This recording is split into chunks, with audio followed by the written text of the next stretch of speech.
बिस्मिल्लाहिर्रहमानिर्रहीम। हम्दो सना रब्बे मेहरबान के नाम, दुरूद सलाम शान कायनात जाने कायनात नबी मुकर्रम हजरत मोहम्मद मुस्तफ़ा सल्लल्लाहु अलैहि वसल्लम पर। आमिर उस्मान आदिल अपने यूट्यूब चैनल और ऑफिशियल फेसबुक पेज पर पाकिस्तान और दुनिया भर में बसने वाले सफीरान वतन को सलाम अर्ज करता है। नाज़रीन, कुछ दिन पहले लाला मूसा में एक वाकया रूनुमा हुआ कि जहां मोबाइल शॉप से एक ताजिर को अगवा किया गया। अगवा करने के बाद फिर शाम को कली ये खुली कि उसको हब्से बेजा में रखकर तशद्दुद का निशाना बनाया गया और फिर उससे कोई स्टाम्प पेपर जो है उस पर दस्तखत भी करवा लिए गए। अब इस पर मुख्तलिफ आ रहा है सोशल मीडिया पर और कुछ लोगों ने इसको निरा ड्रामा करार दिया और कहा जी कि ये लोगों के जो पैसे का लेन देन है उससे बचने के लिए ये ड्रामा तैयार किया गया है। तो आज मेरे साथ इस वाक़े के मुतासरा मरकजी किरदार हुज़ैफा राजा मौजूद हैं और अब हम इनसे ये सारी आज की गुफ्तगू में सामने लाएंगे कि हुआ क्या और माजरा क्या था। अस्सलाम वालेकुम। जी वालेकुम सलाम। क्या ठीक है जी हुज़ैफा, जिस रोज का ये वाकया है आप उस वक्त कहाँ थे? मैं उस वक्त अपनी शॉप पे मौजूद था, मोबाइल शॉप पे थे। और आप वहां से किसके साथ गए? कैसर खान की शहबाज खान को कॉल जाती है और कैसर खान ही मुझे लेने आया। कैसर खान का कहना है कि आपने उसको खुद बुलाया कि आगे स्टाम्प पेपर कोई लिखना है। ऐसा नहीं है। तारुफ शाह साहब ने शहबाज खान को कॉल की सोमवार के दिन 9 दिसंबर को। शहबाज खान कौन है? शहबाज खान मेरा जामन है और शहबाज खान वो है जिसने इस प्रयाग को हमारी तरफ से डील की।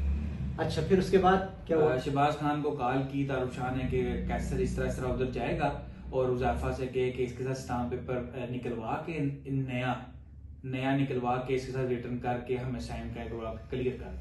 आप कहाँ गए स्टाम्प के लिए? उन्होंने मुझे कॉल की कैसर शहबाज खान ने कि कैसर इस तरह आएगा तो आपने जाना है। हम वो कैसर आया मेरी शॉप पे।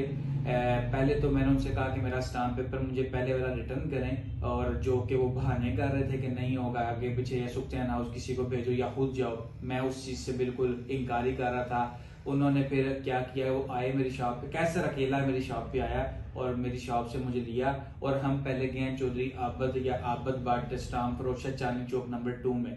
उधर रहील नाम का लड़का उस वक्त मौजूद था। उसके भाई ने मुझे रहील का भाई मौजूद था, उसने मुझे चालान निकाल के दिया। हम वो चालान लेके उसी चौक पे मैंने कैसर से अर्ज किया कि हम Shayan central bank of Punjab से जाके निकाल लेते हैं। इसने कहा नहीं, आप मुझे किसी और साइड पे ना लेके जाओ, बराए मेहरबानी मेरे वहां पे दुकान के मालिकान का कोई कजन है उस बैंक ऑफ पंजाब में जो ये सब्जी मंडी की अपोजिट में है, उधर वो गया। उधर से जाके हमने स्टाम्प अपना चालान जमा करवाया, स्टाम्प दिया और स्टाम्प लेके जब मैं निकला तो उसके बाद मेरे साथ वकूआ हो गया। इसके बाद कैसर खान का मौकफ है कि जब आप बैंक से निकले जी। आप उसके साथ बाइक पे पीछे बैठे हुए थे और फिर कार सवार आए और उन्होंने आपको उसके बाइक से जबरदस्ती उतारा या टक्कर मारी बाइक को। वो भी कहता है मैं गिर पड़ा था और उसके बाद कहता है कि इसके बाद का मुझे कुछ पता नहीं। इसके बाद क्या कहानी है? बैंक की सीसीटीवी आज भी निकालने, उनके पास डाटा होगा और बैंक से बाहर जो कैमराज थे उनका भी डाटा निकालना है, सबके सामने आ जाएगा। हुआ इस तरह है कि जब चालान हमने निकलवाया है तो ये किसी से कॉल पे डिस्कशन कर रहा था। बोला मेरा तो उस वक्त जहन बिल्कुल सेटिस्फाई था क्योंकि मुझे भेजने वाला शहबाज खान था तारुफ शाह साहब के पास। उधर से मैं बाहर निकला हूँ, बाहर निकल के मोटरसाइकिल पे सिर्फ बैठा हूँ और पीछे से किसी ने मेरे इस पे सर पे बट मारा है और मेरे सर पे आज भी 4 टांके हैं, आपने देखे भी हैं। और मेरा चेहरा और मेरी नाक से खून निकलने लग गया और इन्होंने मेरे हाथ पांव बांध के मुझे गाड़ी में पांव रखने वाली जगह पे लिटा दिया और ऊपर से मेरे सीने पे वो मारते रहे हैं, ठुड्डे मारते रहे हैं, पांव मारते रहे हैं। और ये फिर मुझे ले गए हैं कुलेवाल लेके गए हैं। वहां तक 3 ड्राइवर चेंज हुए हैं। वहां से कुलेवाल जब हमें इन्होंने मुझे लेके गए हैं, वहां से तारुफ बास ने मुझे निकाला है और इधर उन्होंने मेरे साथ तशद्दुद करना शुरू कर दिया। तशद्दुद क्यों कर रहे थे? किस बात? तशद्दुद इसलिए कर रहे थे कि तारुफ शाह ने मुझे कॉल की थी जुम्मे वाले दिन, शायद 6 दिसंबर थी या 7 दिसंबर थी कि स्टाम्प पेपर करना है। तो मैंने उनसे ये अर्ज की थी कि किस बिहाफ पे स्टाम्प पेपर करना है, यानी कि किस पेमेंट पे स्टाम्प पेपर करना है। तो उन्होंने अपना मौका भी ये रखा है कि आपने मुझे ये क्यों कहा कि किस बिहाफ पे स्टाम्प पेपर करना है। यहाँ कैसर खान का ये कहना है कि पंचायत में जो भी लोग थे वो आपको कॉल कर रहे थे स्टाम्प के लिए, और आपकी उनसे कोई फोन पे तलब कलामी हुई और आपने कहा कि जाओ सर, जो करना होता है कर लो। नहीं, ऐसा कुछ भी नहीं है। जुम्मे वाले दिन वकूआ, यानी कि वकूआ सोमवार को हुआ, उससे जो पिछला प्रीवियस जुम्मा था उसमें मेरी और साद गुज्जर की बैठक थी, लेकिन साद गुज्जर की मुझे 2:30 पे 3:30 पे कॉल आती है कि हमारी एक फोतकी हुई है तो मुझे जाना पड़ेगा, तो रात का आप रख लो प्रोग्राम 8:30-9 बजे का। उन्होंने मुझे कहा, मैंने कहा चलें ठीक है इस तरह कर लेते हैं। उन्होंने मुझे कॉल की 9 बजे 9:30 बजे के आपकी वजह से हमने बंदे पाबंद किए हैं। मेरा उस वक्त भी एक ही उनसे मौकफ था कि किस बिहाफ पे स्टाम्प पेपर करना है, किस पेमेंट पे स्टाम्प, यानी आपने ये फिक्रा नहीं बोला कि जाएं जो होता है कर लें। मैं बताता हूँ ना, फिर उसने मुझसे बदतमीजी की, साद ने गाली दी जी। उन्हें क्या, मैंने उनसे कहा कि जो मेरा 60 लाख का प्लॉट आपने लिया है आप उसको लिखवा लो, 7 लाख रुपए मैं 3 महीने में किस्त अदा कर चुका हूँ वो लिखवा लो, उसके बाद जो मेरी पेमेंट रिमेनिंग है वो लिख लो, मैं उस पर साइन कर देता हूँ। आगे से उसने कहा कि मेरे को लैन होंगे ना, मैंने लाला मुसा में GT रोड पे एक बहुत बड़ा सुखचैन हाउस डेरा बनाया हुआ है, अगर मेरे से लेने हुए मैं तुझे लेके दिखाऊंगा। मैंने उनसे सिर्फ ये अल्फाज अदा किए हैं कि अगर मैं के साथ साथ तुसी अपनी गल ते बरकरार रही, बस इसके अलावा मैंने उनसे कोई तलब कलाम नहीं। साद गुज्जर के वालिद से मेरा राब्ता हुआ जी मौकफ के लिए, उनका कहना था कि साद गुज्जर का इस सारे मामले के साथ कोई ताल्लुक नहीं, अगवा या सर मुकम्मल झूठ। ये पहले दिन 26 मई को मेरी पोस्ट लगती है, 26 मई को ही मेरे ख्याल से ये पूरा ग्रुप 8 से 10 बंदों पे मुश्तमिल ये मेरी शॉप पे आया। मेरा भाई जैनुल हसन इसका क्लास फेलो है, जैनुल हसन ने उसको कहा कि आप जाए, हम शाम को आपको मुलाकात करते हैं। पहले दिन से प्रयास साद गुज्जर के पास थी, साद गुज्जर के पास लेके जाने वाला कैसर खान है, ठीक है, इन सब की मिली भगत थी। ये सारा जो काम पहले दिन से प्रयास साद गुज्जर के पास थी, साद गुज्जर के पास लेके जाने वाला कैसर खान है, ठीक है, इन सब की मिली भगत थी। ये सारा जो काम हुआ था ये सारा प्री प्लान था। वकूए के रोज साद गुज्जर जी बिल्कुल वहां पे मौजूद था। इन्होंने मेरी बरहाना वीडियोस बनाई हैं, मुझ पर तशद्दुद किया है, मेरी कमर आपके सामने है, मेरे स्टिचेस आपके सामने है, मेरी नोज में आज किस चीज से तशद्दुद करते हैं? डंडे थे, रॉड थे इनके पास, पिस्टल थी और रस्सी थी, संगले जो होती हैं वो थी। इन्होंने साद गुज्जर ने बकायदा मुझे मारा है और उसने कहा है अपने हाथों से। हाँ जी, उसने मुझे कहा है कि तुम आख्या सी के लैन होंदे ले लियो ना, कि मैंने ये अल्फाज नहीं अदा किए था। अच्छा, तशद्दुद की तो समझ आती है, उन्हें गुस्सा होगा। वीडियो वो सर उन्होंने ये वीडियो इसलिए बनाई थी कि उनको ये था कि मैं डरा धमका के ये करूंगा कि ये कार्रवाई नहीं करेगा, और अगर मैं कार्रवाई करूंगा तो वो इस चीज को सोशलाइज कर देंगे। आपको ये कहा गया? जी बिल्कुल कहा गया, और बकायदा मेरे फोन का पासवर्ड खुलवाना चाहा, और जो कि मुझे नहीं था याद, मुझसे नहीं बताने हुए। तो आपको घसीटा भी गया? जी बिल्कुल, गाड़ी के साथ घसीटा गया, बिल्कुल घसीटा गया। कितनी देर तक? सर जमीन थी, कभी पता नहीं, मैं कुछ बातें नहीं बयान करना चाहता, जो कुछ कितने घंटे आप पे ये चलता रहा? तकरीबन ये मेरे साथ हुआ है 3:30 पे वकूआ हुआ है, 3 से 3:30 के दरमियान मेरे साथ ये वकूआ हुआ है, और मैं तकरीबन 7:30-8 बजे घर। वहीं पे अंधेरा हो गया? जी वहीं पे कुल्ले वाला अंधेरा हुआ। उसके बाद फिर आपको कहाँ ले गए? सर ये इन्होंने फिर उसी ड्यूरेशन में मगरिब से कुछ टाइम पहले अलीशान कमला है, मेरे एक दोस्त नहीं है, बस उनसे सलाम दो, अच्छे भाई हैं मेरे, तो उनको इन्होंने कॉल की, बकायदा मेरी एक पिक्चर भेजी है उसे अलीशान को, और उसे कहा है कि जिसका तू सिफारिशी बनता है तो आज मैं उसको उठा लाया। इस दौरान मेरे घर से मुझे भाई की कॉल आती रही है, इन्होंने मेरी कनपट्टी पे पिस्टल रखी है, एक ने मुझे यहाँ से पकड़ा है कि तूने कुछ उल्टी सीधी बात नहीं करनी, बस को यही कहना है कि मैं इतना आया तो मैं 15-20 मिनट में पहुंच जाता हूँ। इसी तरह शहबाज खान की कॉल आई तो शहबाज खान ने इनसे बात की, शहबाज खान को फिर इसने कहा कि मैं हुज़ैफा को उठा लाया। उसके बाद इन्होंने कहा जी स्टाम्प पेपर पे बात करनी है। स्टाम्प पेपर पे जिस तरह कह रहे हैं कि साद के वालिद साहब ने कहा है कि मेरा लेना देना नहीं है, तो स्टाम्प पेपर अगर उन्होंने तहरीर किया है तो क्या मुझसे वेरिफिकेशन की है? एक स्टाम्प पेपर वाले का क्या काम होता है कि वो दोनों पार्टियों से इस चीज पे एग्री करके तहरीर लिखता है ना। कंप्यूटराइज। अब उस दिन वकूए के रोज उन्होंने आपसे किसी तहरीर पर दस्तखत करवाए? बिल्कुल करवाए हैं उन्होंने। किस जगह पे?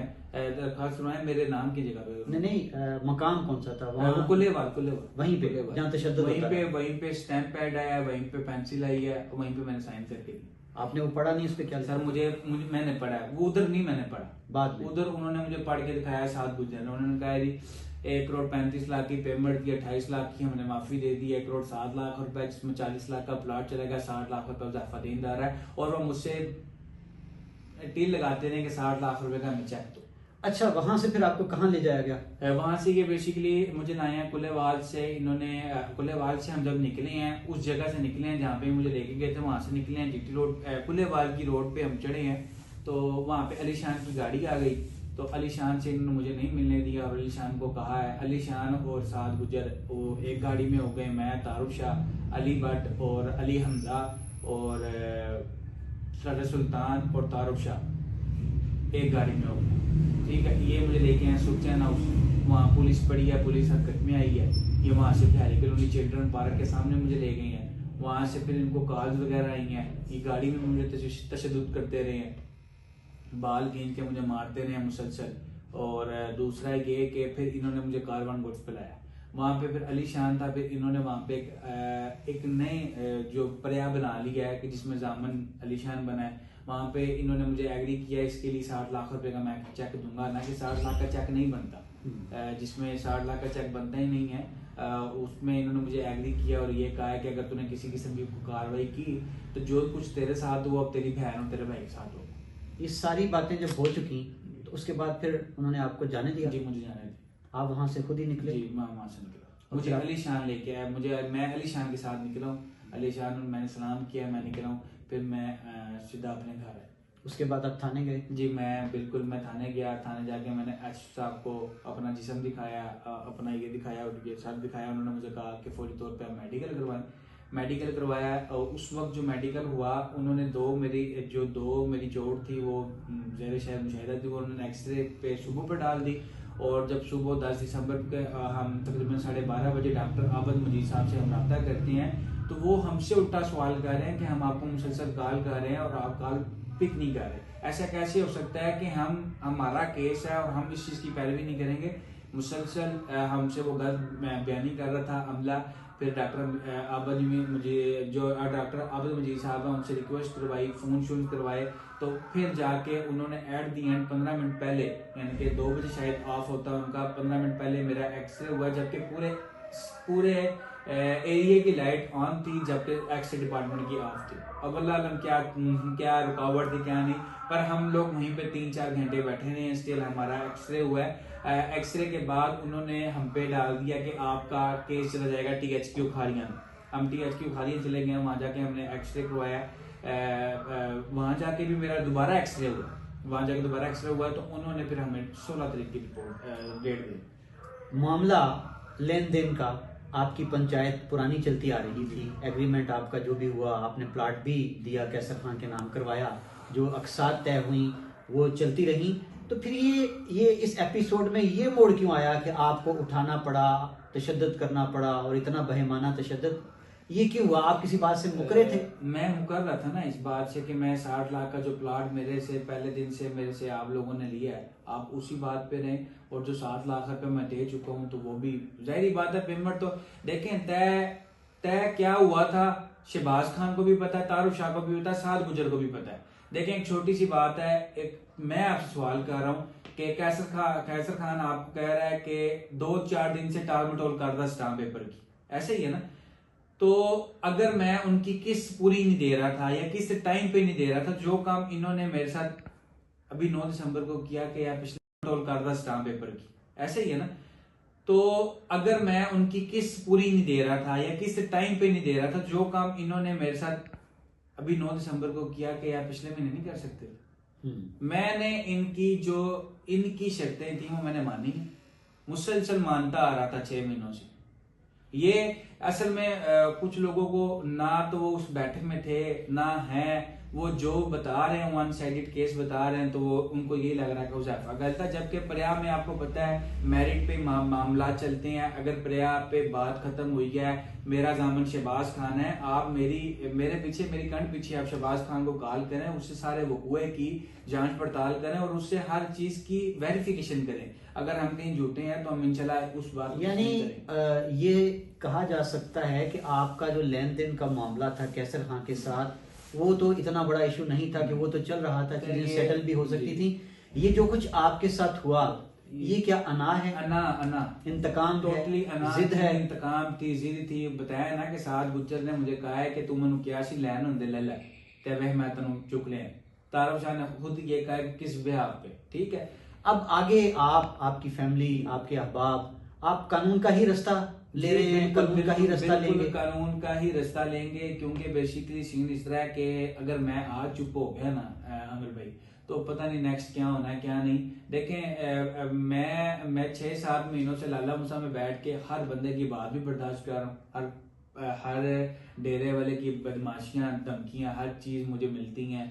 भाग क्यों नहीं जाते? मैं भागना नहीं चाहता। क्यों? मैं भागना इसलिए नहीं चाहता कि मेरे से गलती जरूर हुई, लेकिन मानते हैं आप? बिल्कुल। मैं देखें, मेरा लाला मूसा में होना ये इस चीज का ये नहीं है। अच्छा, यहाँ कुछ लोग जो हैं सोशल मीडिया पे इस वक्त, वो एक राय बना के बैठे हैं आपके बारे में कि करार वाकई आप डूबे नहीं, आपके साथ कुछ आगे ऐसा नहीं हुआ, लेकिन आपने ये तासुर दिया कि मैं डूब गया, मैं डिफॉल्टर हो गया, ताकि जो रकम आपने लोगों से इन्वेस्टमेंट के नाम पे ले रखी थी वो आपने कहीं महफूज की। अल्लाह पाक से दुआ है, अल्लाह पाक अपने हबीब के सदके किसी को इस तरह का वक्त ना दिखाए, और मेरी दुआ है किसी दुश्मन को भी इस तरह का वक्त ना दिखाए। मेरे अंदर मेरा जो खून है वो इस तरह की हमाकत कर ही नहीं सकता कि मैं पैसे डुबा के ये चाहूंगा कोई आके मेरी तजलील करे। मेरा नाम है, मैं एक लाला मूसा का रिहायशी हूँ। मेरा ददियाल गुजरात से है। मेरा वालिद एक बिजनेसमैन था। मुझसे गलती हुई है, उसका खमियाजा मैं भुगत रहा हूँ, मेरी फैमिली भुगत रही है। मैं नहीं समझता कि लोग मेरे पीछे क्या बात करते हैं क्या नहीं करते हैं। मैं फिर भी अल्लाह ताला से ये नियत करता हूँ कि ये अल्लाह पाक मुझे सिर्फ इतनी मोहलत दे, मैं अपना कर्ज उतार सकूं, अपने कंधों से बोझ उतार सकूं। जी नाज़रीन, आपने सुना हुज़ैफा राजा की जुबानी जो उनके साथ बीती और पूरी रुदात कि उनको कैसे कहां से उठाया गया और उसके बाद क्या होता रहा। अब नाज़रीन, यहाँ इस वक्त सोशल मीडिया पर एक राय चल रही है कि शायद हुज़ैफा राजा को सामने लाकर उनके साथ जो भी बीती, वो मकसद उसका ये समझा जा रहा है कि शायद कि जी पर्दापोशी है, इन्होंने जो बकौल कुछ लोगों के कि जो लोगों के साथ धोखा किया, फ्रॉड किया, शायद वो उन मामलात से छुपाना मकसूद है। ऐसा हरगिज नहीं है। हुज़ैफा राजा का जो मामला लोगों के साथ लेन देन का है, वो एक बिल्कुल अपनी जगह अलग मामला है। ये यहाँ पे शहर में मौजूद हैं और देनदार जो हैं वो इनको हर फोरम पर चैलेंज कर सकते हैं। जहां उनकी दाद रसी होती है इनके खिलाफ, वो अपने डूबी हुई रकम के लिए हर बंदे को कानूनी आईनी हक है कि वो इनके खिलाफ जहां जाए, जिस फोरम का दरवाजा चाहे खटखटाए। आज की इस नशिस्त का मुद्दा सिर्फ इतना सा है कि क्या किसी को यह हक पहुंचता है कि किसी भी शहरी को महज एक लेन देन के मामले पर यूं उठा लिया जाए, उठाने के बाद बहिमाना तशद्दुद किया जाए और फिर यहाँ तक ही नहीं सिर्फ कि वीडियो भी बनाई जाए। ये मुद्दा है कि क्या कानून, आइन, मुआशरा, अखलाकियात, दीन, मजहब, इस सारे अमल की कोई तोजी, कोई वजह, कोई इजाज़त देता है? बात सिर्फ इतनी सी है, मुआशरों को जंगल नहीं बनना चाहिए।